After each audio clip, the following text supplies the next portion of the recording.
mes ir vėl Trieste. Atvažiavom per 3 dienas, važiavom per Varšuvą, apsistojom mūsų jau mėgstamam viešbutį Novotelį, tada kitą dieną važiavom į Čekiją, irgi mūsų mėgstamam mieste Mikulove, jau mūsų pamėgtoj vietoj, ir 3 dieną jau buvom Trieste, tai va per 3 dienas 2000 km nuvažiavom, tai mums čia labai greitas atvažiavimas, važiavom po 6 valandas maždaug, vaikučiai puikiai atlaikė. Ir dabar mėgaujamės saulytę, porą savaičių mėgausimės. Esu pagrindinėje aikštėje, Vienybės aikštėje, kuri taip pavadinta tik tais po Pirmojo pasaulinio karo, nes iki tol Triestas priklausė Austrijos imperijai beveik 600 metų. Ir tik po Pirmojo pasaulinio karo jis vėl atiteko Italijai. Ši aikštė yra žemiausia Triesto vieta. Jinai yra išskirtinė tuo, kad viena jos pusė atsiveria į Adrijos jūrą ir kad jinai yra labai didelė, su labai gražia architektūra, aplinkui labai gražus pastatai. Todėl dažnai čia filmuoja filmus, čia vyksta visos miesto šventės. Aikštę supa įspūdingi pastatai, kurie atspindi Austrų-Vengrų imperijos prabangą. Tai už manęs yra miesto rotušė. Iki 19 amžiaus ši aikštė buvo kiek mažesnė ir praplėsta tik tais 19 amžiui, kad atspindėtų Triesto kaip Austrijos-Vengrijos imperijos uosto svarbą. Tai visą savaitę nusimato saulėta, tai šito čia ir atvažiavome, bet bus ir vėjelė, nes čia yra toks bora vėjas vadinamas. Galingas labai šitas vėjelis bora yra. Ir rekordas yra apie 200 km per valandą, o dabar 20 ir jau normaliai, 10 kartų daugiau. Tai nelabai norėčiau čia būti, su vaikais ypatingai. Šitas vėjas yra Triesto įžymybė, labai galingas ir dėl jo netgi atvažiuoja turistai, kad būtent jį patirti savo kailiu tą stiprų vėją. Va šitame pastate gyvensime. Ir ten mūsų balkonas koksai prezidentinis. Aprodysiu namus greitai. Štai koridoriukas. Čia einam į svetainę. A ne, gerai, nueisim į tualetą. Taip, čia svetainė. Stalas, sofa. Ten toks balkoniukas kaip ir matau už užuolaidų. Televizorius didelis. Ir apsisuki ir virtuvė, labai graži. Taip, tada čia vienas miegamasis, darbo stalas, vienas miegamasis. Čia žiūriu, langai per visur eina, tai šviesu bus gražu, reiks atsidaryti užuolaidas. Ui, Endutės atbėgo. Taip, einam. Einam į tualetą. Taip, rankytės plauti. Va, bidė vaikam labai patinka, dušas. Einam toliau žiūrėti kitą miegamąjį. Va. Ten turbūt už užuolaidų langas spėju. Viskas visur uždaryta. Ir viskas. Būsim porą savaitėlių. Kur vaikukai?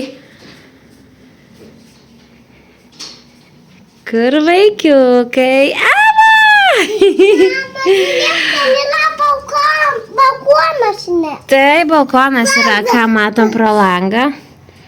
Va, matom gatvę. Tikras, Endutė? Gerai, pasislėpkime. Pasislėpkit, va, vaikam labiausiai patiko mini balkoniukas. Taip, pažiūrim, kas čia dar mašinos. Čia mes labai netoli centriuko, 5 minutės paeiti. Va, kaip čia smagu.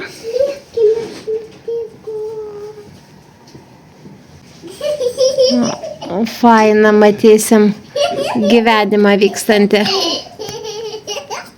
Kas jau susimakalavot? Anduli, įstrigai.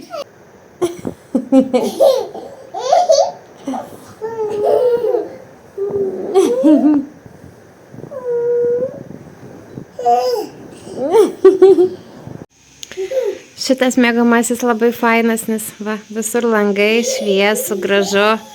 Ir čia kaip fainai atitraukia užuolaidą ir va, sofkutė kokia yra prie lango. Galima sėdėti savo ir žiūrėti pro langelį. Va, kaip gražu. Vaikai sumigdyti, jau beveik 9, bet tikrai atrodo tuštoka. Praeitą kartą išvažiavom, kai šitą eglutę puošė, va, dar vis papuošta. Tai šį kartą spėsim pamatyti visus papuošimus, ko praeitą kartą nespėjom pamatyti. Bet bendrai paėmus, tai labai daug eglučių ant kiekvieno kampo, visos paprastos, jokių įmantrybių, bet tikrai gražiai atrodo, kai jų tiek daug.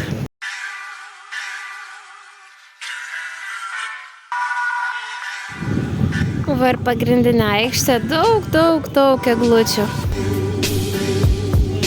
Ir prakartėlė stovi.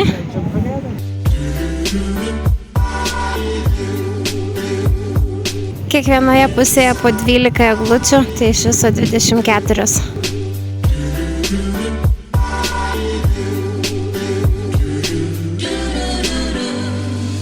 Jau tokios truputį nutrupėjusios eglutės, bet iš toli dar nieko atrodo gražiai. Šiandienos vakarienė iš mūsų mėgstamos pironos.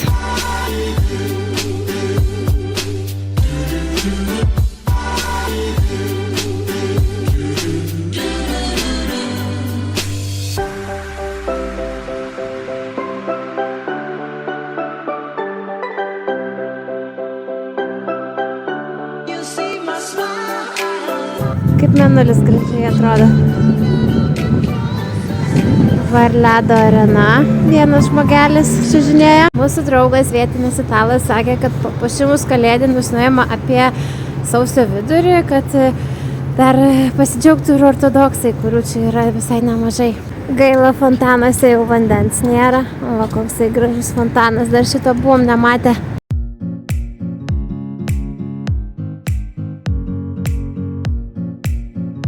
Atėjom į parką žuvėdrų gaudyti, vaikučiai pabėgios truputį.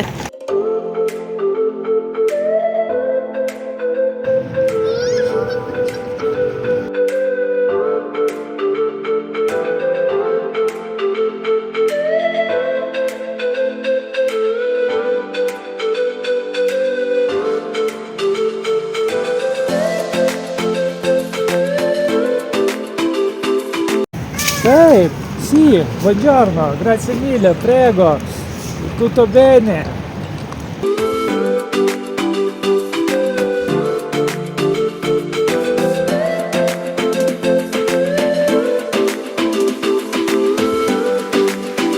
Jau seniai deserčiuko valgiam? O taip, galbūt kažką. Nori? Noriu deserčiuko. Italiano desertą.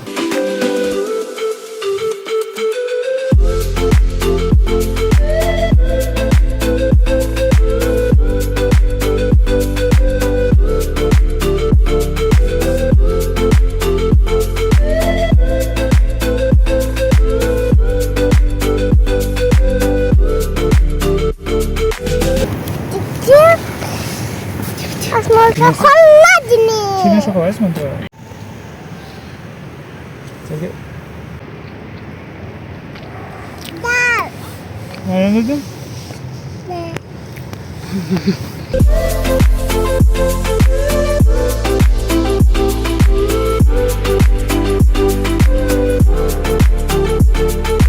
Šiaip Italijai dauguma pastatų yra gana nauji, 19-20 amžiaus. Dėl to, kad prieš tai realiai visą laikotarpį Trieste buvo labai daug karų, tai labai daug niokadavo, sunaikindavo visų pastatų. Ypatingai daug sugriauta yra per Antrą pasaulinį karą ir prieš tai viduramžiais. Ir paskui čia jau daugiausia statė, jau kada buvo čia Austrų-Vengrų imperija, tai daugiausiai jie statė. Ir dėl to čia šiaip jeigu išimti žmonės ir nežinoti kokia čia šalis, tai čia labiau gal net pasakytum, kad čia kokia Austrija negu Italija. Dėl to čia dauguma jaučiasi tas neoklasicizmas ir šiaip tos Austrijos toks prabangus pastatų, tas visa architektūra.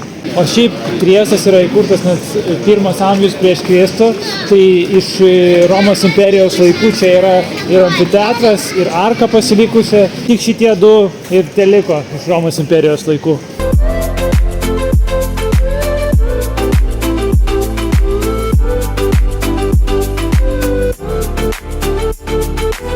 Čia tavo slėptuvė?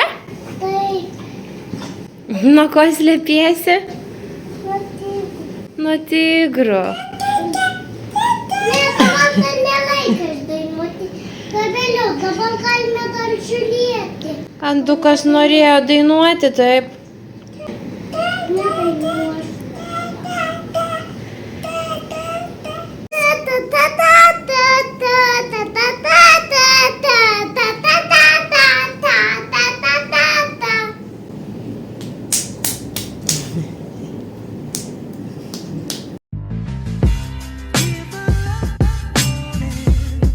Atėjome į žymėją kavinę, kuri yra kultūrinis, literatūrinis ir istorinis miesto simbolis, nes čia rinkosi žymus literatūros atstovai ir vienas iš jų yra žymus airių rašytojas James Joyce,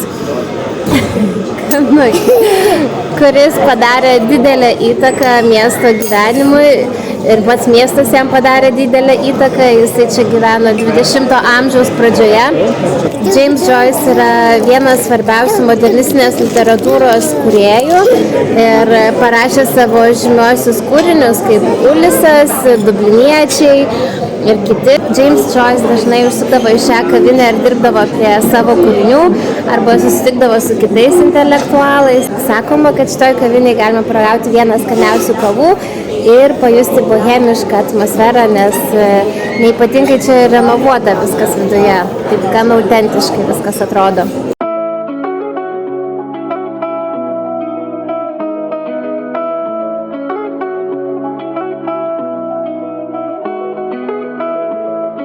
Šiaip Triestas nėra labai didelis miestas, čia 200 000 gyventojų maždaug gyvena, bet kaip tiesiog tokia kultūra italų yra, kad jie mėgsta būti lauke, kavinėse, vaikščioti, tai atrodo žymiai didesnis miestas, o savaitgalį iš vis atrodo kaip koks Vilnius, nemažesnis, nes visi realiai išeina, toks jausmas pilnas žmonių.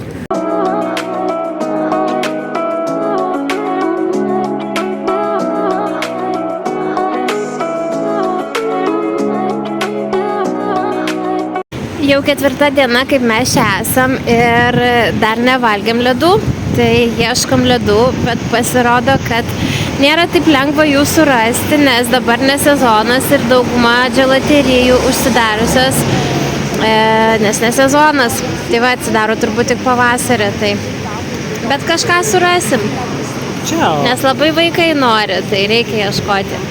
Aišku, Labai ir tu šilta. nori. Labai šilta čia kaip vasara, mes tik vaidinam, kad čia šalta.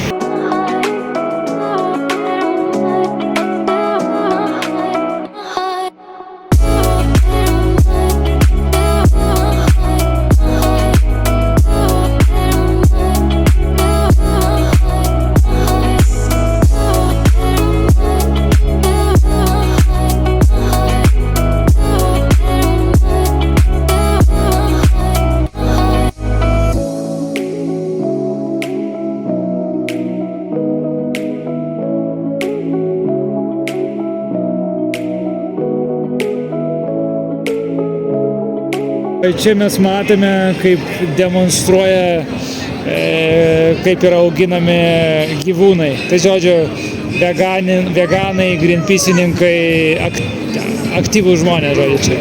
Aš kaip buvau užėjusi į pasničerėją ir palikau paspirtuką už durų, tai net atėjo pardavėja, atėjo iš savo kasos, nuėjo, paėmė paspirtuką, įnešė į vidų, kad jau nenupūstų, o kai ėjom per perėją, iš mūsų vežimėlio nupūtė šaliką, tai per visą gatvę nuskriejo.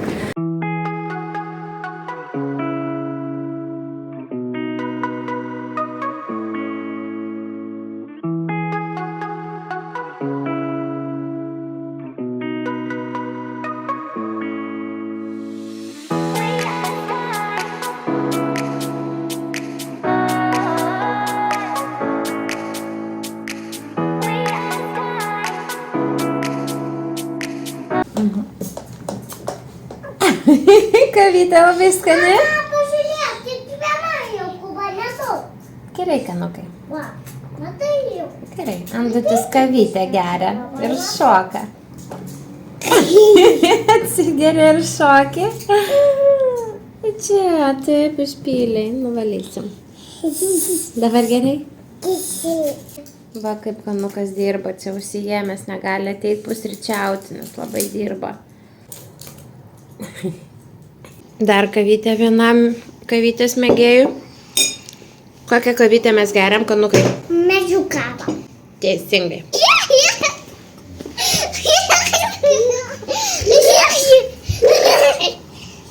Motoroleris žiūri Andutė.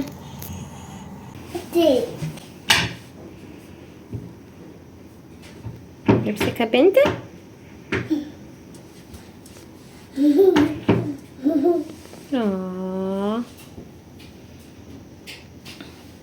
O žiūčiai. Kaip gerai, kad spėjau nufilmuoti visus kalėdinius papuošimus, nes jau viską nupuošė. Ir matau, kad turgus atsidarė, einam pasižiūrėti.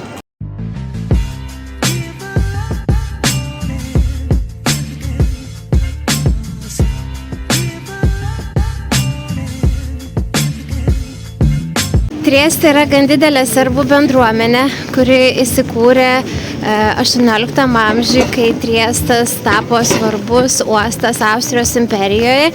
Ir dėl šios didelės bendruomenės buvo pastatyta ši didelė graži ortodoksų cerkvė, kuri vadinasi Švento Spiridono cerkvė. Šventas Spiridonas yra atsakingas už būstą, tai kaip tik mes buvome su Ieva Kiprė, tai jis ten yra palaidotas. Tai žodžiu, jis atsakingas už būstą ir atsimenu, kaip mano mamytė meldėsi už mūsų būsto gerovę ir mes tada nusipirkom pirmą būstą. Adėjo.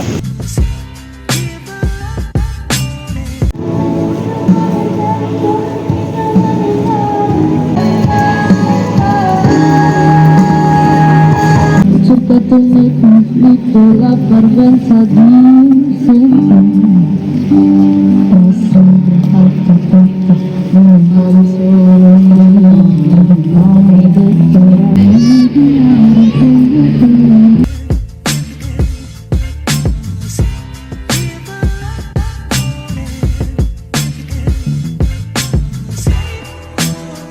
Va štai James Joyce prie Grande kanale stovi. Įdomu, kad kai James Joyce išvyko iš Airijos, jisai iš pradžių įsikūrė Puloje, bet ten buvo labai trumpai, nepatiko ten jam. Ir mes ten esam buvę, tai toks aptriušęs miestelis, tai nenuostabu, kad įsikūrė Trieste, kur viskas žymiai gražiau, prabangiau. Jam labai patiko Triestas dėl to, kad jis yra labai multikultūriškas.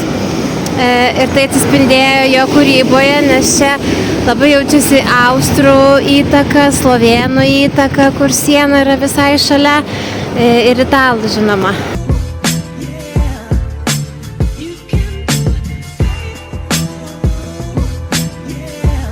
Graži labai tvarkinga aikštė, bet kažkaip apleista, niekas čia nevyksta. Visada atvažiuosim čia kažkada vasarą, pasižiūrėsim, ar veiks, nes tikrai ir pastatas gražus, bet matosi, kad įėjimas toks aptvertas. Tai labai įdomu, kodėl čia taip viskas apleista. Vėlgi, kavinė labai didelė va, ir apleista. Nu, daug turi, aišku, tai matyt kažkas ir užsidaro. Myliu tave, aš turiu pagaliuką, nes aš lapau kažkur. Tai akmenukų kulikšteliai, ten bėgiuojami čiužinėlių.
praeitą kartą Trieste, kai buvom šitas dainavo ir dabar dar tą pačią dainą. Praeitą kartą ištirpau ir šį kartą ištirpau. Labai man jo balsas labai labai gražus.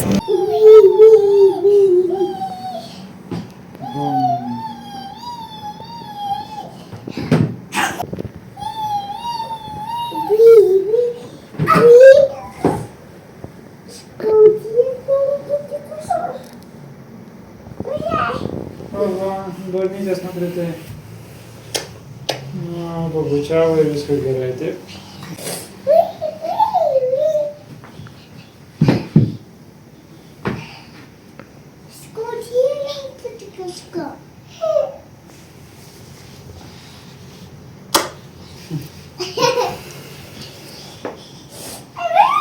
Atsargiai. Mes visą laiką paieškosime veganiškų dalykų, tai suradom dar vieną obuolių pyragą paėmiau ir almond cookie vieną, tai va irgi ragausiu. Nors čia nemažai vietų tikrai, kur yra bent po keletą dalykų veganišką.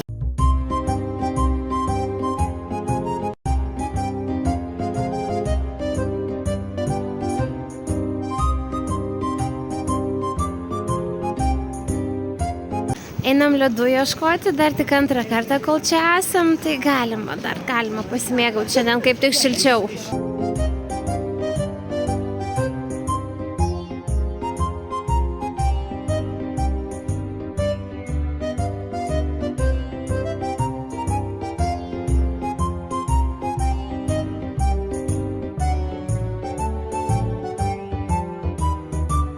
Ledų porcija. O ką tu geri? Rinčianė, bet labai tiesiog kava kažkas su skoniu, su sirupu. Kągi veikti sausio mėnesį 9 ryte? Aišku, kad eiti lauke ir valgyti ledų. Nuostabus metas valgyti ledus. Taip, Kanai? Ar taip, Andolė? Liuks, patinka? Vakar taip neblogai vėjukas papūtė, tai pajautėm truputį boros jėgą. Tai čia sako, kad žmonės net sunkesnius rūbus rengiasi ir batus sunkesnius dedasi tom dienom, kai didelis vėjas. Ir sako, kad Triesto gyventojai yra patys stipriausi ir jų joks vėjas negali nupūsti pažodžiui ir nepažodžiui. Neini per raudoną? Taip, čia per raudoną, Kanas. Negalim per raudoną eiti, jiems rodyti pavyzdį, kad eitų tik per žalę. Per žalę saugu, dabar žalia galim eiti. O kaip vaikšto italai? Italai labai retai eina per žalę. Čia nes reikia vis laik palaukti. Tai mes dažniausiai būna 1%, kuris laukia. Labai retai kažkas su mumis dar išlaukia. Gyvenimas su laikais. Jeigu norite raumeningų nuogų moterų, tai eikite į kiną.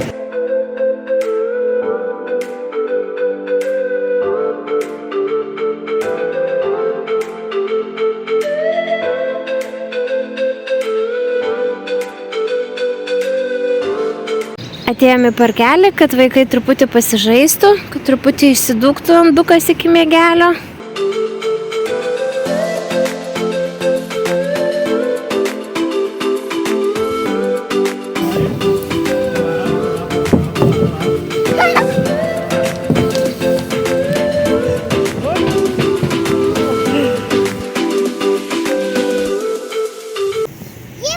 Pinigų. Duok. Ačiū. Bet nešmešk. Gerai. Nes jie dabar supini labai. Ir man, ir andukas man duos. Ačiū, kiek daug pinigų.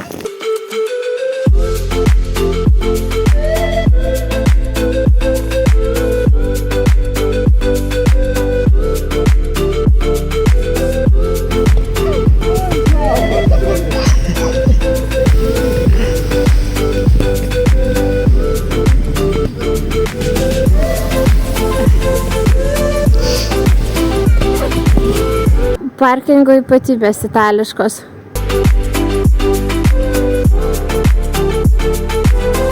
Su parkingu Trieste labai blogai, kaip ir didžioji dalyje Italijos miestų. Tai kaip matote, labai daug pabraižytų mašinų. Tai čia Kaip matote, su naujom mašinom gali važinėti tik labai stiprių nervų žmonės. Va, Triesto vėliava su Jaguaru matosi, viršui ta raudona.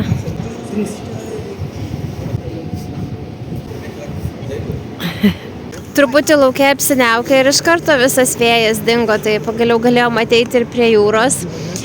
Bet vėjas šiaip yra gerai, nes išvalo atmosferą ir oras daug gaivesnis ir švaresnis. Tai turi ir naudą tas didelis vėjas Triesto.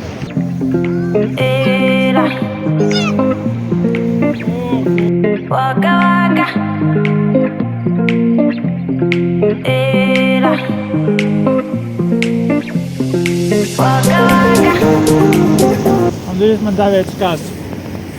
Su manim vaikai dalinasi. Atsisėdom su vaikučiais pavalgyti, paužkandžiauti prie Austrijos imperatoriaus Maksimilijano. Įdomu, kad Triestas iš pradžių priklausė Romos imperijai, po to viduramžiais jisai buvo nepriklausomas miestas tik su didelė Venecijos įtaka, o maždaug nuo 14 amžiaus iki 20 amžiaus, tai iki pirmo pasaulinio karo jisai priklausė Austrijai, Austrijos imperijai. Austrija valdė tuo metu Habsburgų dinastiją. Tai beveik 600 metų priklausė Austrijai ir tik tais po pirmo pasaulinio karo vėl atiteko Italijai. Po to vėl per antrą pasaulinį karą Vokietijai truputį priklausė, po to Jugoslavija bandė pasisavinti ir tik po antro pasaulinio karo jau pilnai atiteko Italijai. Tai todėl čia jaučiamas multikultūriškumas. Yra daug austrų įtakos, taip pat ir slovėnų, kroatų ir, žinoma, italų.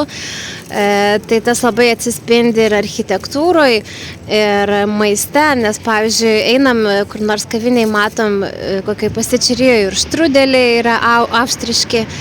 Tai va. Google Maps'uose prisižymėjom pilną vietą visokių veganiškų vietų, kur yra pasirinkimų. Tai dabar va, eisime dar vieną kavinukę, kur yra veganiškų desertų. Pažiūrėsim, ką ten rasime.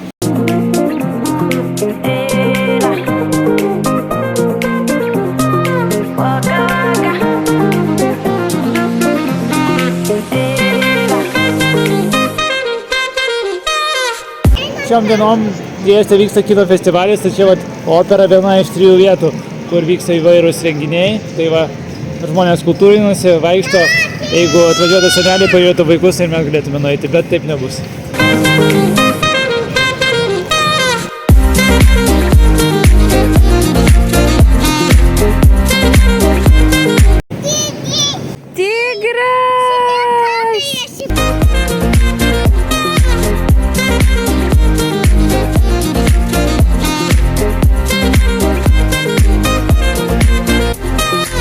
Kaip tik atvažiavome čia į Italiją, tai iš karto tik nunešiau daiktus, grįžtu, mašina sugedusi, tiesiog nevažiuoja, kažkas pypsi, visiškai neusiveda, mirkščia, nežinau, ką daryti, klausinėjau iš eilius visų žmonių, gal čia kas gali padėti užvesti, galvoju, gal akumas, gal ką, visi ten sako, kad nežino, negali, o paskui, ne kai visi keletą, paskui kažkokią vieną moteriškę pamačiau, užkalbinau, kuri šalia turbūt gyvena, galvojau, tai žodžiu, atėjo jos vyras ir galų gale tas vyras bandė mane pajungti, tada mes išvietėm kasko mums pajungė, bet vis tiek reikėjo tvarkyti mašiną kitą dieną, bet esmė, kad tas žmogus, žodžiu, paskui mes su juo važiavom, nežinau, kiek aš jo valandų surijau, bet žodžiu, jis man padėjo ir užsirašyti į 2 autoservisus nuvažiavom. Vienam nepriėmė, kitam nepriėmė, įrašė kitai dienai į kito miesto. Mes važiavom ten su mašina, palikom ten mašiną, grįžom su traukiniu. Žodžiu, mes draugeliai, jam 7 metų, jo tėtis yra italas, mama iš Etiopijos. Belenkai visi bendravom, kaip tiesiog subendravom. Tai labai fainai, kad toks paslaugus žmogus buvo ir tai padėjo, mašiną sutvarkėm, viskas puiku. Tai įdomios patirtys. Žmonės čia nusiperka, kai nori, bet kada, bet kokio paros metu, alučio, vynelio, jo, čia visko gali aparatas ateiti reikia, įdėti pinigus ir nupirkti. Čia ne kaip pas mus, kur neskatina gerimo ir negalima po 8 ten ar kada. Čia bet kada galima ateini ir nusipirkti. Su galva įdėkime.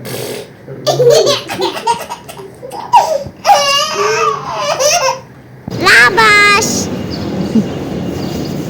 Labas. Šiandien paskutinė diena Trieste, tai atėjom į kavinę kaip vietiniai kavos atsigerti. Tik mes kavos negeriam, o mežių kavą geriam, bet nieko tokio. Turbūt ne visi, kurie geriate kavą, žinote, kad Triestas yra vadinamas Italijos kavos sostinė. Būtent Trieste buvo įkurtas kavos ženklas Ili, kurį turbūt visi esate matę ir parduotuvėse, ir ragavę.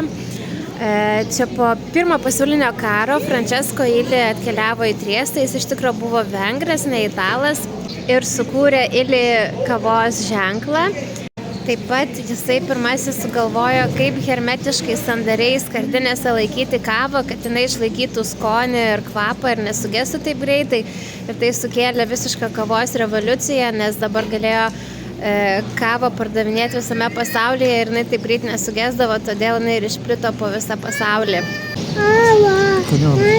Taip pat Ili sukūrė pirmąjį espreso modernų aparatą. Todėl Trieste yra labai didelė kavos kultūra, jinai vadinama kavos sostinė, čia labai daug kavinių, visi geria kavą, ją visi myli ir didžiuojasi, kad būtent Trieste Ili viena garsiausių kavų, kuri užtikrina kokybės garantą, gimė Italijoje Trieste. Kanukė, visai išgėrė šokoladą. Pamiršau, kad. Reikia mėgautis iš lėto taip greitai, vupt ir išgėrė, taip. Suiki.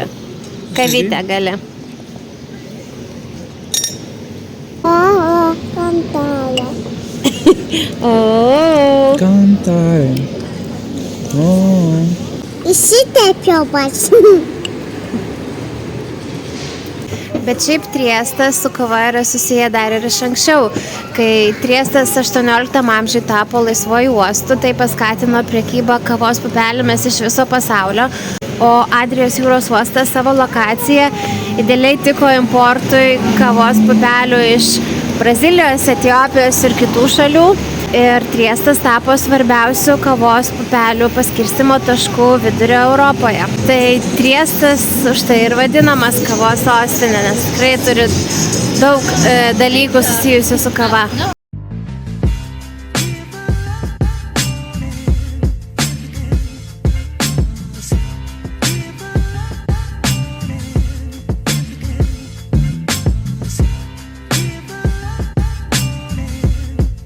Va, šiandien jau yra 25 sausio, tai kaip ir reikia jau kažką reklamuoti, Velykos dar toli, praėjo Kalėdos, tai reikia kažką, tai jau pasiliko Valentino dieną, tai kaip ir praeitą kartą čia buvom, tai jau viskas po biškį puošiasi valentiniškai.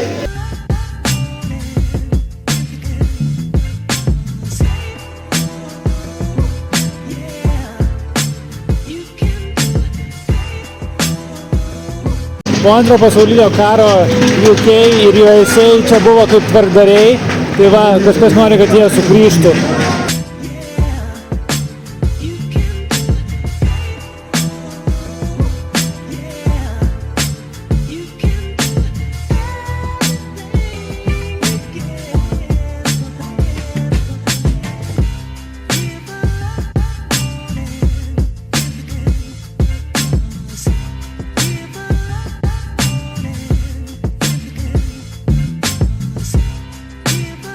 Susikrovėm daiktus, buvo labai fainas 2 savaitės su daug įvairių įvykių ir nuotykių.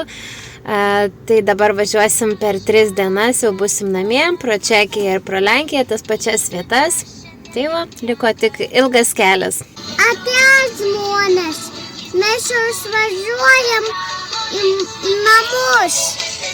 Ateis visiems. Ateis visiems. Nu, šį kartą talpiau susikrovėme. Aišku, čia nelabai tvarkingai atrodo, bet iš esmės netgi nelabai Lego reikia žaisti, nes labai gerai, nedaug daiktų. Tai va, pasiruošėm, mašinytė ne pati švariausia, bet ne kartą neplovėm per visą kelionę. Tai keliaujam.